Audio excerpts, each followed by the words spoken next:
Hvad siger du til det? Jeg har ingen kommentar. Altså, den her type for meget billige og meget trivielle ting har jeg ikke noget at sige til. Det har jeg ikke. Partiet Hizb ut-Tahrir blev stiftet i 1953 i Libanon. Hizb ut-Tahrir al-Aslami, som partiet oprindeligt hed, betyder det islamiske befrielsesparti. Kort tid efter staten Israels grundlæggelse udbrød der krig i Mellemøsten mellem Israel og de arabiske nabolande. Med Israels sejr blev mange palæstinensere flygtninge. Og partiet Hizb ut-Tahrir blev dannet af palæstinensere, der var tvunget i landflygtighed i Libanon.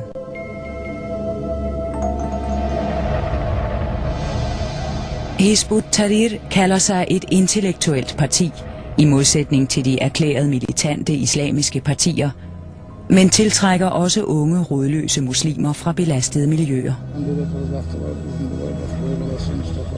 Partiet ønsker en islamisk khilafah-stat, hvor den øverste, kalifen, sidder i toppen af en magtpyramide, der kontrollerer alt. Partiet Hizb ut-Tahrir er imod demokratiet. Kun Guds love gælder. Demokratiet er ifølge Hizb ut-Tahrir ugudeligt, og derfor er det forbudt at stille op eller deltage i parlamentariske valg. Partiet er forbudt i hele Mellemøsten og i de fleste steder i Centralasien på grund af dets ekstremt fundamentalistiske politik. Men i England, og nu også i Danmark, har partiet fat i unge indvandrere, også unge intellektuelle.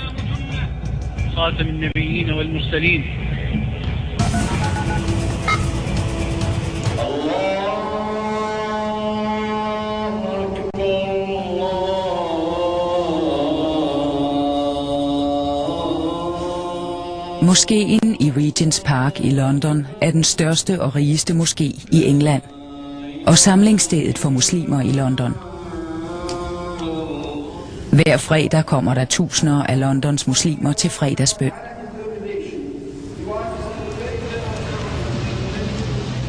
Fredagsbønnen er begyndt. Der er ikke plads til flere inde i moskeen. De, der kommer for sent, må bede i indkørslen.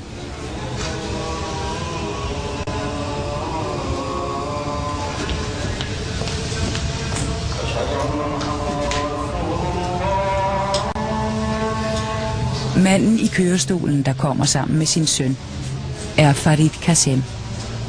Han er en af lederne af Hizb ut-Tahrir i London, og han er parat til at dø for islam.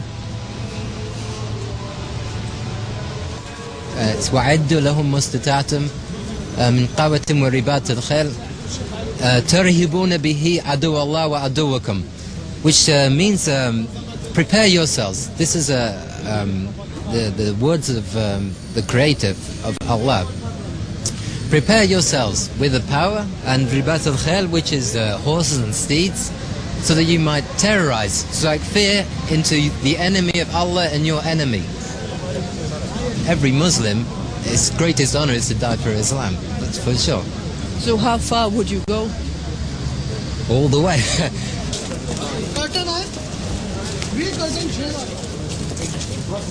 På fortovet ude foran moskeen ved indkørslen deler Hizb ut-Tahrir tilhængere løbesedler ud.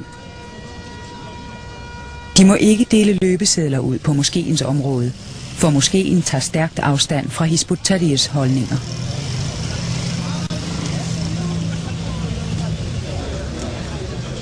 Flere muslimer, der åbenlyst kritiserer Hizb ut-Tahrir i London, føler sig truet.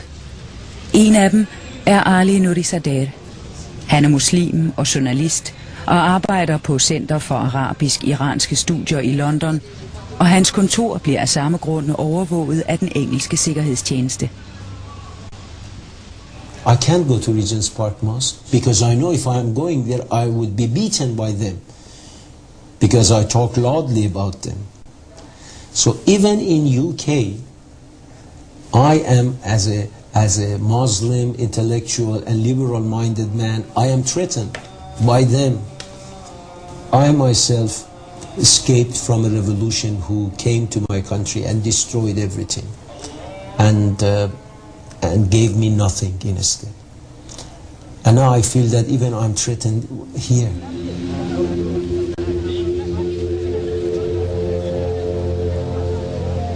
When they started their activities, actually underground activities, they wanted to bring the society to understand the real value of Islam, as they, at the beginning, they claimed. But what they had in mind was to topple all of this secular Arab government and bring about Khilafah. God, he said to the sun, "Oh sun, don't rise. Who can rise it?" Of course, they were crushed by the Arab governments in Syria and Jordan. And some of their activists, they managed to escape to come to Europe, especially to Great Britain. If you want to understand fundamentalism in Islam, is to go back to the foundations of the Quran and Sunnah. Vi er i en af Londons østlige forstæder, Ilford. I en sal i et islamisk kulturhus holder Sheikh Omar Bakri Mohammed møde for sine tilhængere. Sheikh Omar Bakri Mohammed stiftede den engelske afdeling af Hizb ut-Tahrir i 1986.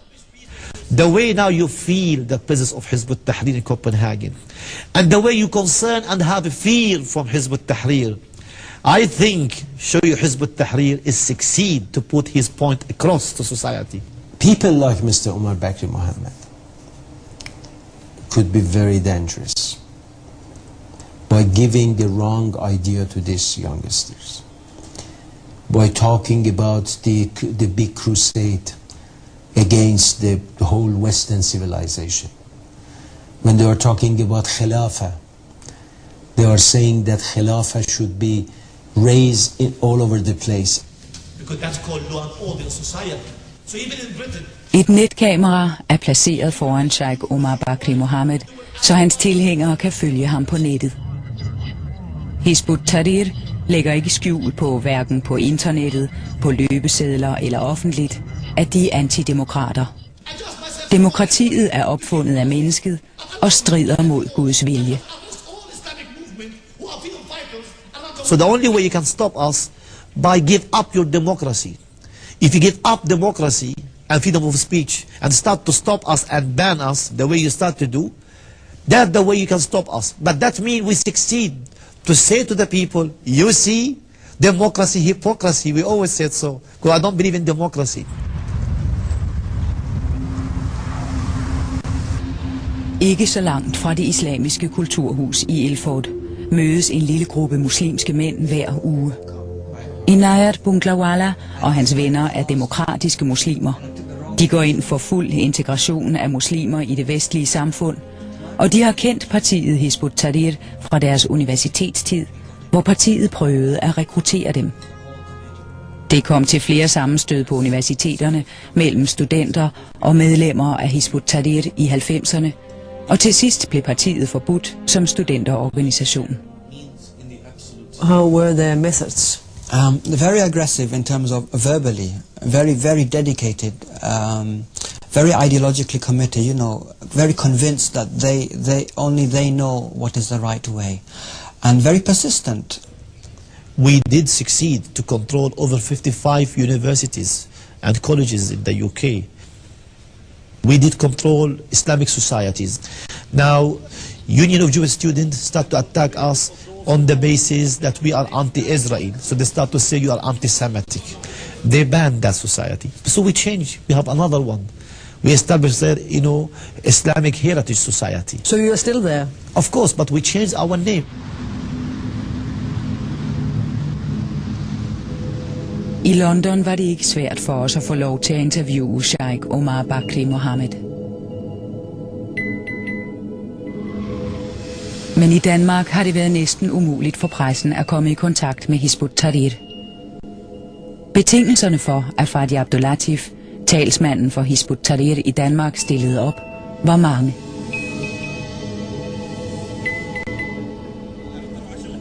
Partiet har bestemt tid og sted for optagelse. Og i nogle tilfælde er talsmanden ikke dukket op eller har aflyst i sidste øjeblik. Og før de enkelte optagelser har talsmanden bedt om at kende alle spørgsmål og få